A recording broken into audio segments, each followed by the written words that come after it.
cukup mikro, kita melihat struktur kebenaran itu berkontestasi luar biasa antara Ustadz di media sosial dengan Profesor Quraisy Shihab dan lain-lain, semuanya adalah menjadi otoritatif karena ada struktur kebenaran yang kemudian menghasilkan subjek-subjek atau orang-orang yang memahami fakta tersebut atau relasi tersebut sebagai kebenaran. Karena yang menarik dari jika kita berbicara tentang rezim kebenaran ketimbang era kebenaran atau era post kebenaran adalah rezim kebenaran itu selalu menghasilkan subjek kebenaran.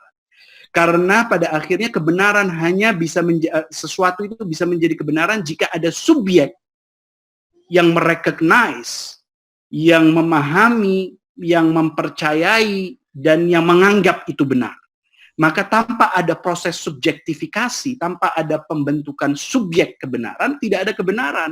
Karena pada hakikatnya kebenaran itu seperti saya katakan tadi adalah relasional, adalah korespondensi antara subjek dengan statement, dengan fakta, dan dengan realitas. Dan subjek itu bisa dihasilkan melalui berbagai cara, khususnya misalnya melalui disiplin.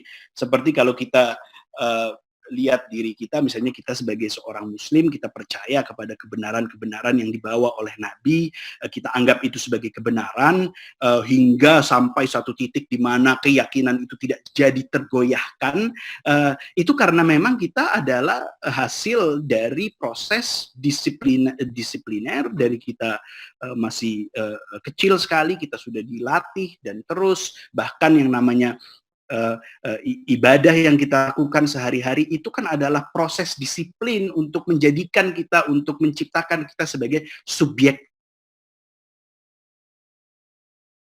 dan orang yang yakin terhadap kebenaran tersebut. Tetapi juga jika kita melihat dalam tasawuf misalnya, juga mereka meng-acknowledge bahwa seperti halnya kebenaran itu berlapis-lapis. Artinya kalau kita baca Ghazali, kita kembali ke Ghazali misalnya, Ghazali itu sangat mature, sangat dewasa di saat dia bilang, ya memang fikih itu benar, apa yang diajarkan oleh fikih itu semuanya benar pada saat dia berbicara sebagai seorang fakih. Tetapi pada saat dia berbicara sebagai seorang sufi, dia bilang ada kebenaran-kebenaran yang ada di luar fikih itu, yang mana fikih tidak bisa menggapai kebenaran itu. Maka seorang muslim yang baik kalau menurut Ghazali itu adalah muslim yang harus meng-acknowledge bahwa ada kebenaran-kebenaran tertentu.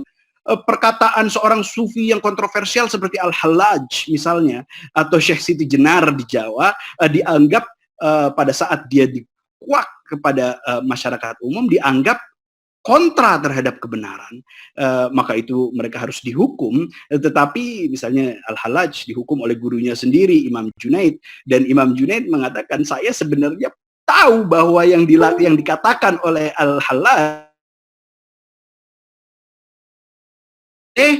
sampai dikuakkan kepada masyarakat umum, karena itu akan membuat menciptakan destabilisasi, karena ada kebenaran yang untuk orang awam, begitu juga ada kebenaran untuk orang khawas, dan begitu juga ada kebenaran untuk khawasul khawas, dan ada kebenaran untuk para nabi. Artinya di dalam tradisi epistemologi Islam kita mengenal adanya lapisan-lapisan kebenaran. Nah, oleh karena itu subjek juga ya di dalam epistemologi tasawuf itu, subjek kebenaran itu juga berlapis-lapis. Artinya kalau kita misalnya sebagai orang awam ya, kita sholat, kita melakukan ibadah-ibadah yang kita diajarkan dari kecil, maka kita menjadi subjek kebenaran. Kita tahu ini adalah agama yang benar, kita tahu Tuhan itu satu, kita tahu Nabi itu adalah penutup dari Anbiya. But that's it.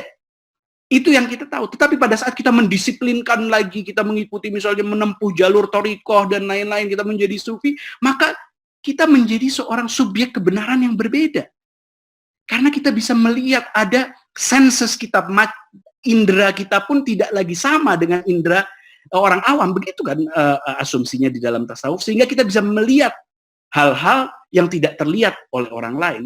Nah, kalau misalnya senses kita, ya, panca indera kita dan panca indera internal kita sudah berubah, sudah semakin tajam, maka korespondensi tadi antara statement dengan fakta, dengan realitas tentu juga akan berubah.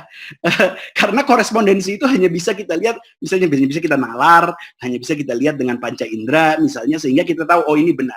Tapi pada saat panca indera kita juga sudah berubah, karena melalui proses disipliner itu, maka korelasi itu juga kita akan bisa melihat korelasi-korelasi yang lain, ya kan. Nah, oleh karena itu misalnya tradisi tasawuf itu sangat getol terhadap peribadatan-peribadatan yang sesungguhnya dimaksudkan untuk membentuk senses, untuk membentuk bagaimana seorang subjek itu melihat realitas di luar sana, sehingga realitas-realitas yang tadinya tidak terlihat menjadi misalnya terlihat. Nah, oleh karena itu sebenarnya saya ingin mengatakan di sini bahwa mungkin lebih useful, lebih berguna jika kita jangan terjebak dengan jargon-jargon ini, misalnya post atau pre-truth era atau truth era, tetapi justru yang kita harus pikirkan lebih jauh adalah bagaimana sebuah rezim kebenaran itu bekerja. Ya, karena apa namanya, misalnya sebagai social scientist ya akan sangat menarik bagaimana sih kebenaran itu diciptakan, bagaimana subjek kebenaran itu diciptakan, disiplin-disiplin apa sih yang membentuk subjek kebenaran itu, bagaimana sebuah struktur kebenaran itu memempower atau apa membentuk otoritas dan lain-lain, dan bagaimana cara sesuatu itu dianggap benar dan salah. Ini saya pikir tentu menarik dari kacamata antropologis. Tetapi kita tadi sudah mendengar banyak dari Prof. Irwan tentang efek-efek negatif ya dari apa yang disebut post-truth ini, atau mungkin dalam bahasa saya adalah rezim kebenaran. Karena tiba-tiba rezim kebenaran ini yang terjadi di zaman kita ini menjadi semakin banyak, dan mungkin juga karena adanya infrastruktur, information technology, internet, Instagram, YouTube yang memungkinkan semua orang untuk membuat video, untuk membuat vlog, dan untuk menjadi otoritas, sehingga kemudian semakin banyaknya rezim-rezim kebenaran, ada yang cukup sukses rezim kebenaran itu, tapi ada yang belum begitu sukses, oleh karena itu bisa dikenali sebagai hoax, ya kan? Artinya rezim kebenaran yang sukses itu tidak akan bisa dikenali sebagai hoax, kan?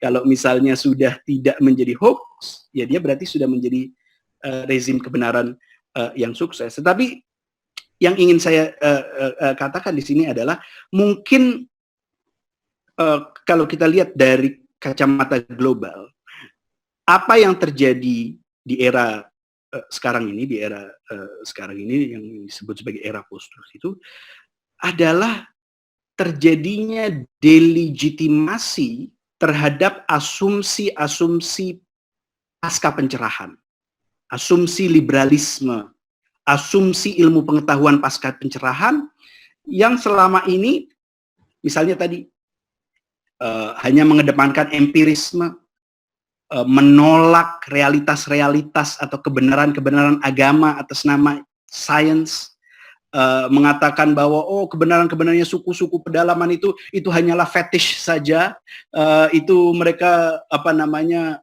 tidak mengetahui kebenaran, makanya mereka misled, mereka akhirnya sesat.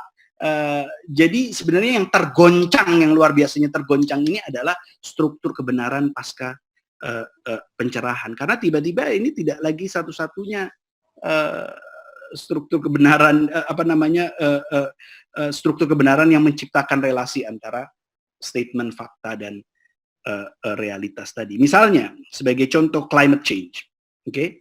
Pemanasan global.